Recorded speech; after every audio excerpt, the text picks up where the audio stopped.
नमस्कार मित्रों। भारत के पड़ोसी देश दिवालिया क्यों हो रहे हैं? ऐसी क्या वजह है? वो दिन ब दिन गरीब होते जा रहे हैं, जबकि उन देशों के पास भूमि है, पानी है, लोग मेहनती हैं, तब भी देश दिवालिया होने की कगार पर है। इन देशों में ये स्थिति क्यों आई और ये कौन से पड़ोसी देश हैं, ये अब जानने की हम कोशिश करेंगे। मित्रों, अपना देश सुख शांति के रहने के लिए आसपास के देश ठीक रहना बहुत जरूरी है। पड़ोसी देश दिवालिया हो गया, उनमें रहने वाले लोग गरीब होते गए, उनको खाने पीने की चीज़ें नहीं मिली, वहाँ पे अराजकता माहौल बना, तो पहला धक्का भारत को लगेगा। ऐसी स्थिति में उन देश के नागरिक संपन्न और हरा भरा देश की तरफ भागते हैं, तो संपन्न देश उनकी चपट में आ सकते हैं, उनकी शांति, सुरक्षा, स्थिरता पे असर करते हैं।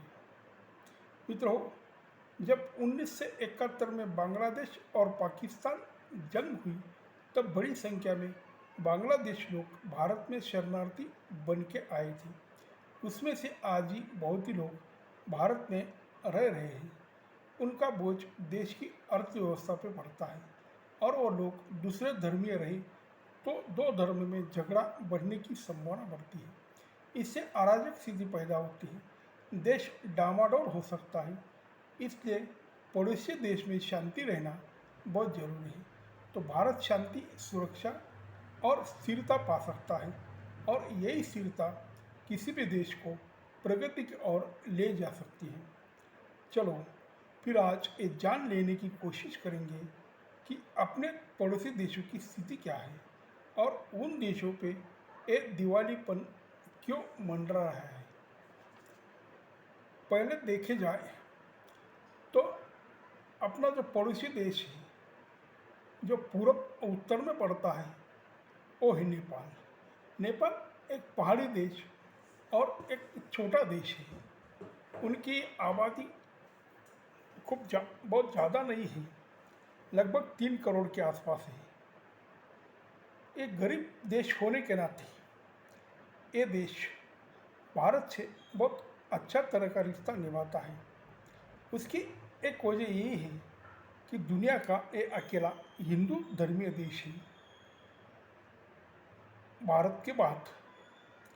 और सबसे यही बात है कि वहाँ के बहुत से लोग भारत में काम करने आते हैं। ज़्यादा से ज़्यादा वो सिक्योरिटी के काम में लगते हैं। तो एक गरीब देश आजकल बहुत खराब स्थिति में आ गया है। इसकी एक बड़ी वजह यह है कि चीन ने जो उनको कर्जा दिया है, वो कर्जा के तले वो दबे हुए हैं। और दूसरी बात, वो जो अलग अलग राजकीय पार्टियां हैं, उस पार्टी में ना बनने से डेमोक्रेसी अच्छी नहीं चल रही है और राजकीय पटल पे बहुत अलग अलग गड़बड़ी होने के नाते ये देश ठीक से काम नहीं कर रहा, उसकी डेमोक्रेसी ठीक से काम नहीं कर रही। इसीलिए गरीब लोगों को इसका ज़्यादा से ज़्यादा तकलीफ उठाना पड़ता है। वैसा नेपाल हिमालय की गोद में बसा हुआ प्रदेश है, ठंड प्रदेश है, अच्छा है, पानी अच्छा है उनका, थोड़ी बहुत खेती है, आबादी कम होने के वजह से भी ये प्रदेश इतना संपन्नता से कुछ नहीं कर सकता। इसीलिए ये गरीब रहेगा और इसमें चीन ने बड़े बड़े प्रोजेक्ट लिए, इसको जो पैसे दिए, ये पैसे से ये देश आज बुरी अवस्था में चला गया है। उनके बाद मित्रों, म्यांमार का नंबर आता है। म्यांमार को पहले ब्रह्मदेश कहा जाता था। इनका रंगून बहुत बड़ा शहर है, इनकी आबादी बहुत ज़्यादा नहीं है और ये अच्छा प्रदेश है, पानी का प्रदेश है, बड़े बड़े नदी इस प्रदेश से बहती है। लेकिन इसमें भी और राजकीय पटल पे पॉलिटिकल क्राइसिस होने के नाते और फौज का ज़्यादा से ज़्यादा पॉलिटिकल में दखल होने के नाते ये देश भी बहुत ज़्यादा पीछे चला गया। इसके पीछे पॉलिटिकल का हाथ तो है, लेकिन यहाँ पे भी चीन का वरद हस्त है। चीन इनको पैसा पुराता है और वो अपना काम निकालता है। ये प्रदेश भी चीन के कर्ज दबा हुआ है। वैसे ये देश बौद्ध धर्मीय है।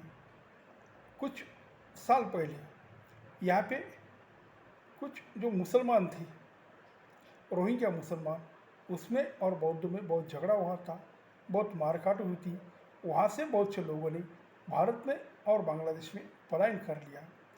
ये प्रदेश अशांत होने के नाते और इसकी डेमोक्रेसी अच्छी नहीं होने के नाते और मिलिट्री का हमेशा से रोल रहने के नाते ये प्रदेश भी अशांत हमेशा रहता है। और उसके बाद में वाला प्रदेश बांग्लादेश, 1971 के युद्ध के बाद बांग्लादेश अलग हुआ पाकिस्तान से और वो अच्छा प्रगति करता रहा। भूमि अच्छी है, पानी बहुत है, लोग बहुत काम करने वाले हैं, दयालु है, गरीब है। लेकिन वो प्रदेश छोटा और उनकी पॉपुलेशन बहुत ज़्यादा, 17 तो 18 करोड़ इसकी पॉपुलेशन रहने के बाद ये प्रदेश पूरा खाना नहीं खिला सकता। लेकिन वो लोग अलग अलग देश में जाके कुछ काम करते हैं, अच्छा मेहनत करते हैं। भारत में बहुत लोग काम करने पे आते हैं, कपड़े बेचते हैं, साड़ी बेचते हैं, अच्छा है। लेकिन प्रदेश छोटा, पॉपुलेशन ज़्यादा है, इसलिए और ये भी प्रदेश चीन के चुंगल में फंस गया है।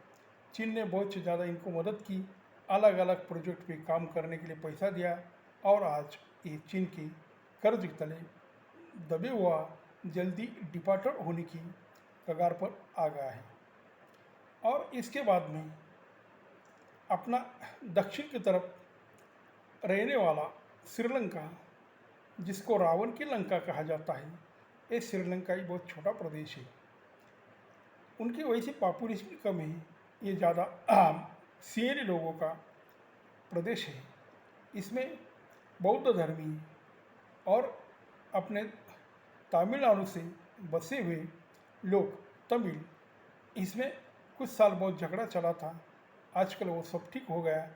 लेकिन उस झगड़े से वजह से वो दो जाति में जो मनमुटाव हुआ है, इसीलिए देश की प्रगति में इसका बहुत बुरा असर पड़ा। उसमें ही उनके जो राष्ट्र प्रमुख थे, उनके जो पंतप्रधान थे, एक ही फैमिली के 7-8 लोग बड़े बड़े जगह पे बिठा दिए। और इसने भी यही गलती की कि वो चीन के साथ काम करने लगे, चीन का पैसा लेने लगे, उसके प्रोजेक्ट खड़े होने लगे। इसका नतीजा ये हुआ कि चीन का बोझ इतना बढ़ गया कि इनका एक बंदर हम्बनटोटा नाम का चीन को लीज पे देना पड़ा। तो वहाँ से वो बहुत बड़ी महंगाई हो गई, लोग परेशान हो गए, लोग में समझ में नहीं आया ये क्या हो गया। एक दिन ऐसा हो गया कि उनका जो राष्ट्रपति है उनको भागना पड़ा, सब जो कैबिनेट है वो डिजॉल्व हो गया और लोगों ने बहुत बड़ा हंगामा किया। पूरी राजधानी में जगह जगह जाम हो गए, बहुत बड़े झगड़े हो गए। आज भी वो देश ठीक से उबर नहीं पाया। ये भी ज़्यादा से ज़्यादा नुकसानदायक होकर कगार पे चला गया। बहुत बुरी स्थिति में पॉलिटिकल या इकोनॉमिक्स दोनों में ये प्रदेश बहुत पीछे चला गया। इसके बाद में मित्रों, अपना पश्चिम में रहने वाला पश्चिम पूर्व की तरफ पाकिस्तान, जो 1947 साल में भारत से अलग हुआ, एक धर्म के नाम पे, मजहब के नाम पे, वो आज इसी अवस्था में आ गया। मैंने जो अभी अभी बोला कि भारत के आजू बाजू के जो कंट्रीज हैं, जो देश है, उनकी स्थिति से पाकिस्तान की स्थिति बहुत खराब हो गई, क्योंकि पाकिस्तान का प्रदेश अच्छा है, भूमि उपजाऊ है, पंच नदी का प्रदेश है, पानी है और प्रजा 22 करोड़ के आसपास है। एक ही धर्मी लोग हैं, लेकिन उनके मन में जो असुरक्षितता भावना रही, भारत अपने पे हमला कर देगा, इसीलिए वो ज़्यादा ज़्यादा फौज पे निर्भर रहने लगा। और जो फौज के लिए जो जो सुविधाएं चाहिए, लड़ाई के लिए जो जो संसाधन चाहिए, वो जुटाते गया। इस गड़बड़ में वो देश में प्रोग्रेसिव काम कुछ नहीं कर सकता, ना एजुकेशन किया, ना इंडस्ट्री लगाई, ना अच्छा अच्छा ऑफिस बनाए, कुछ बिल्डिंग बनाई, ना रास्ते सब ठीक किए। सब पैसा मिलिट्री में चला गया, बाकी पैसा भारत पे आतंकवाद बढ़ाने के लिए, आतंकी घुसाने के लिए, ज़्यादा से ज़्यादा आतंकी पैदा करने के लिए, उसको ट्रेनिंग देने के लिए ये पैसा काम में आ गया। इसका यह नतीजा निकला कि 10-15 साल से वो डेमोक्रेसी उसकी तो खराब रही, उसको वहाँ पे तो अराजक बढ़ता रहा। मिलिट्री का राज ज़्यादा से ज़्यादा साल चला, सब मिलिट्री देख रही है। देश में ऐसा कुछ लीडर नहीं है जो मिलिट्री को रोक सके, लोगों पे भरोसा दे सके कि हम सब ठीक कर देंगे। ऐसा नहीं हुआ। 5 साल में 3-3, 2-2, 4-4 प्राइम मिनिस्टर वहाँ पे रहे। आधा 70 साल में आधा से ज़्यादा साल फौज ने सत्ता संभाली और बाकी बीच बीच में वहाँ पे डेमोक्रेसी रही। ये सब जो स्थिति पैदा हुई, ये स्थिति लोगों ने ठीक से देखा नहीं, समझा नहीं, ब्यूरोक्रेट ने समझ पाए, पॉलिटिकल लीडर ने समझ पाए। आज IMF के बैंक के उधर वो पैसे के लिए तरस रहे हैं, अलग अलग देशों से पैसे मांग रहे हैं, लेकिन उनकी स्थिति बहुत ख़राब हो गई। वो दिवाली की कगार पे हैं। उसमें के कुछ पत्रकार यही कहते हैं पाकिस्तान दिवालिया हो गया है। वहाँ पे ये सबसे बड़ा, बाकी देश में जो हुआ वही काम उधर ही हुआ। वहाँ पे भी चीन ने वन बेल्ट नाम का बड़ा रास्ता पाकिस्तान के बंदर की तरफ लाने के लिए चीन से बनवाया, और वो सब पैसा पाकिस्तान को कर्ज पे दिया। इसका इतना बोझ बढ़ गया कि पाकिस्तान आज चीन का कर्ज नहीं चुका रहा है और दुनिया का भी कर्ज लेकर उनकी बुरी स्थिति हो गई है। ये सब जो प्रदेश मैंने बोला, वो सब प्रदेश में चीन की ही कृपा है, चीन का ही पैसा है और चीन ने दिया हुआ धोखा है। तो मित्रों, अब एक ही देश बचा है जो अपना पड़ोसी है, अफ़गानिस्तान। अफ़गानिस्तान वैसा बीच में पाकिस्तान आता है, बाद में अफ़गानिस्तान आता है, लेकिन उसे पड़ोसी कहा जाएगा। अफ़गानिस्तान के और भारत के संबंध बहुत अच्छे हैं, बहुत बढ़िया हैं। वो लोग भारत के लोगों से अच्छा प्यार करते हैं, लेकिन वहाँ पे भी 50 साल से सब गड़बड़ चल रही है। धर्म के नाम पे, राज के नाम पे, कभी अमेरिका वहाँ पे चली जाती है, कभी रशिया वहाँ पे हमला कर देते हैं, और वहाँ पे एक तालिबान नाम की जी धर्म पे आधारित राज सत्ता लाने की, शरिया कायदा लाने की कोशिश करने वाले लोग हैं, वो राज अभी चलाते हैं।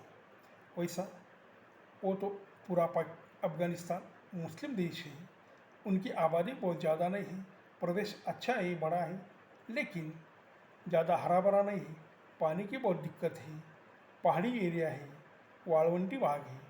तो इसके लिए वो कुछ अच्छा प्रोग्रेसिव नहीं देश है। वहाँ पे इंडस्ट्री नहीं है, वहाँ पे अच्छी अच्छी कंपनी नहीं है, रेल का नेटवर्क नहीं है। सब 200-300 साल पहले जो दुनिया में लोग रहते थे, वैसे अफ़गानी लोग आज ही रहते हैं। ये प्रदेश वैसे तो चीन के चंगुल में नहीं फंसा, वो किसी के चंगुल में नहीं फंसा, लेकिन वो आज भी बहुत बर्बादी की तरफ बढ़ रहा है।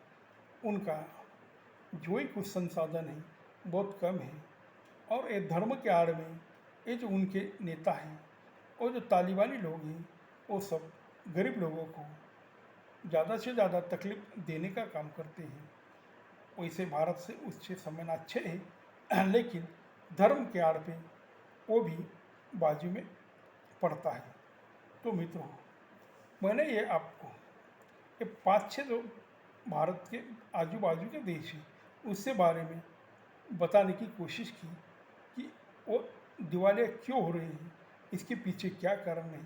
इसके पीछे चीन का जैसा पैसा है, चीन का जैसा बोझ है, वैसा ही उन प्रदेश के लोगों ने, पुढारी ने, डेमोक्रेट ने, अच्छे अच्छे जो लोग हैं उसका जो जिम्मेदारी थी उसने जो देखना चाहिए था वो ठीक से नहीं देखा और आज एक ऐसी स्थिति पैदा हो गई कि उनके लोगों को ठीक से खाना मिलने की नौबत आ गई, अच्छा पानी मिलने की परिस्थिति गंभीर हो गई और ये देश कुछ प्रगति न कर सकते, फिर ज़्यादा से ज़्यादा वो नीचे जा रहे हैं। वहाँ पे भूखमरी फैल रही है, लोगों को शिक्षा, स्वास्थ्य कुछ ठीक से नहीं मिल रहा, गरीब ज़्यादा से ज़्यादा गरीब होता जा रहा है, जो लूटने वाला है वो दिन ब दिन बड़ा होते जा रहा है। ऐसी स्थिति ये आजू बाजू के देश जब ठीक हो जाएंगे तो इसका भारत को फ़ायदा मिलेगा, लेकिन ये देश ज़्यादा से ज़्यादा गरीब होते जाएंगे, वहाँ पे आतंकवाद बढ़ेगा, वहाँ पे दहशतगर्दी बढ़ेंगी, लोगों को ज़्यादा से ज़्यादा तकलीफ होगी, तो इसका बुरा असर भारत पे जरूर पड़ेगा।